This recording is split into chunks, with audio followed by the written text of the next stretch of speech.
Right, this is great. I've written a feminist poem. Because, you know, a bit of a blokey bloke and all that, but I haven't touched my feminist side. I've got a Nora Jones CD and everything.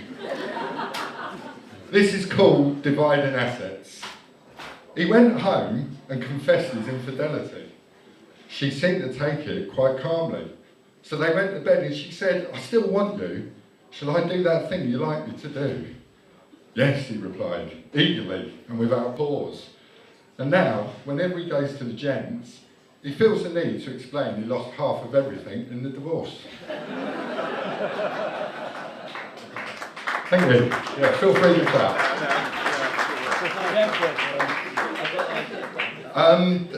My nanny Elsie was one of those proper working class nans from the northeast, and she had this sort of great way of speaking where she used to get words mixed up.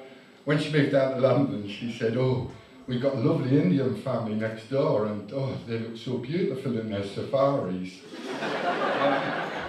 So I wrote a poem about kind of mixing words up and misunderstandings, and it's called The First Time I Heard. The first term, until I'm a school teacher. Oh yeah. It is, I'm in the first term now, I'm absolutely knackered. Have any of you got kids? Yeah. I'm going to let in some secrets later then. Right, the first time I heard the phrase perfidious Albion, I understood it as a reference to West Brom. And I thought that was a bit unfair to Cyril Regis and Laurie Cunningham. After all, what had they done? And Tsunami, that's the collective name for Newcastle United's loyal support, or so I thought. I really ought to have known better the first time a girl asked if I had a French letter. Actually, we did it without one, it was much better.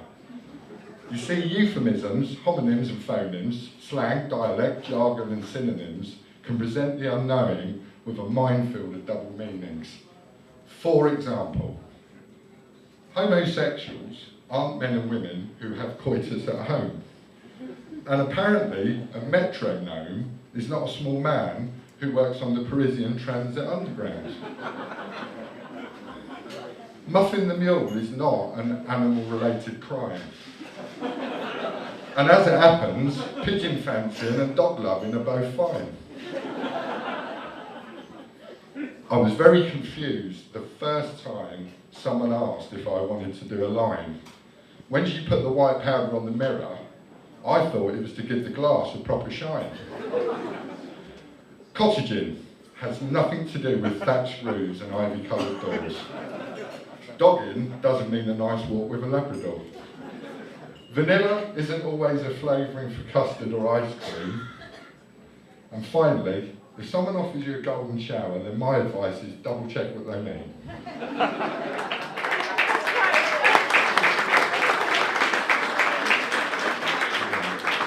Okay, as I let... You're still at school, aren't you? How old are you? 14, so what's that, year 10, so in real language that's what, third, fourth year, isn't it? Fourth year, yeah. Oh, I love the fourth year. Okay, let me into a little secret. Sometimes teachers don't turn up. And if you're a teacher with a free period, you kind of hide in the staff room, hoping that you won't get asked to do the cover lesson. So, I've written advice to a teacher doing last minute cover. Maths. Ask them to work out the square root of -1.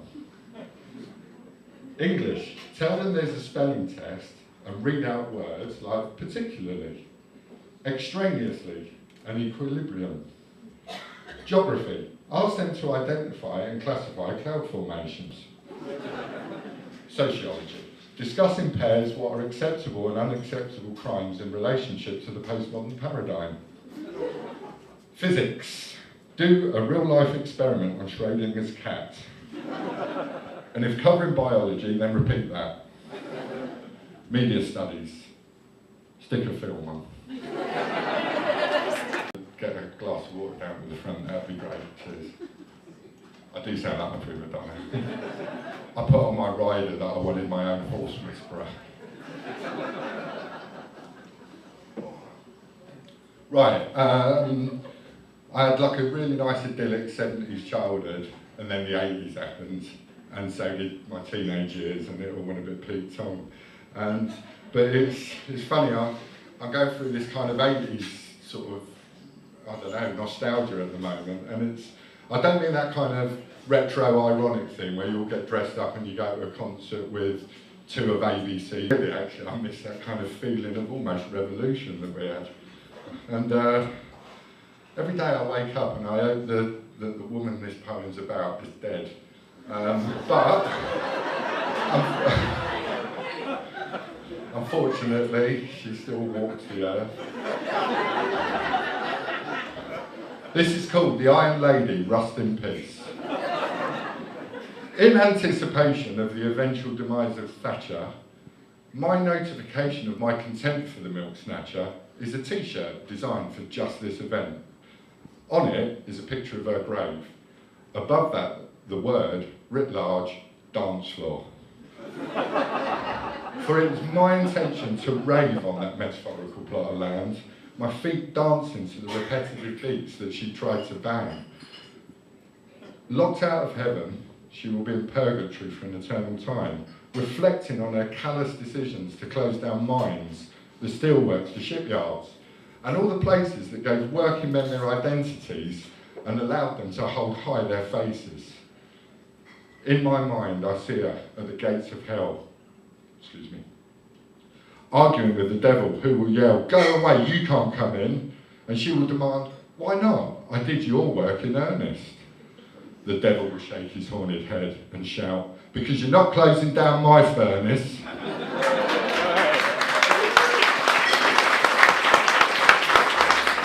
He interacts with the crowd in order to goad them into a feeling of conviviality, humour and jollity.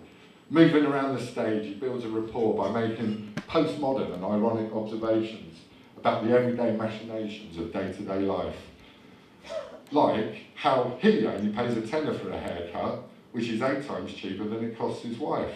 "What's that all about?" he asks after every quip. He asks the audience the same question, whether he's making comments on generic backseat fumblings on a long-ago school trip, or the middle-class angst of when to leave a tip.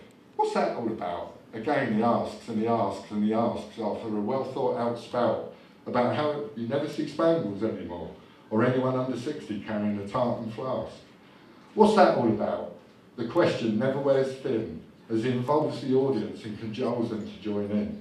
"What's that all about?" he shouts with a look of mock incredulity on his face. After every joke about hoodies, celebrities and politicians' sexual traits. "What's that all about?" as he jokes about Cameron and Clegg and how they lie and how Gordon Brown is Scottish and has only one eye. And when his time is up and his job is done, when the crowd's warmed up and the audience is cheering as one, he announces, "I've been the warm-up man, good night, thank you and enjoy the show."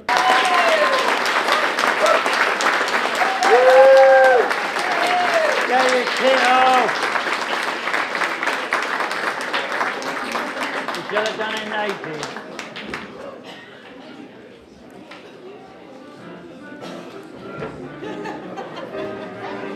Right, what's happening now? Right, it's 10 minutes before John Cooper Clarke, so if you want to go